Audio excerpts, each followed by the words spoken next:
Officers. Morning session.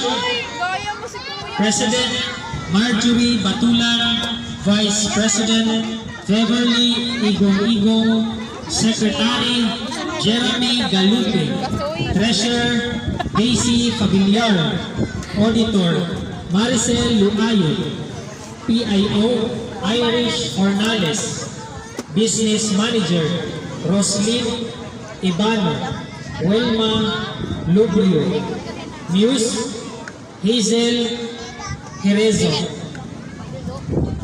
Afternoon session. President Christy Gulioso, Vice President Merna Albacid, Secretary Christina Clor, Treasurer Vanessa Clor, Auditor Kenros Conde, PIO Margie Clor, Business Managers Edralyn Bansag, Angelique Clor, News Marian Dumala.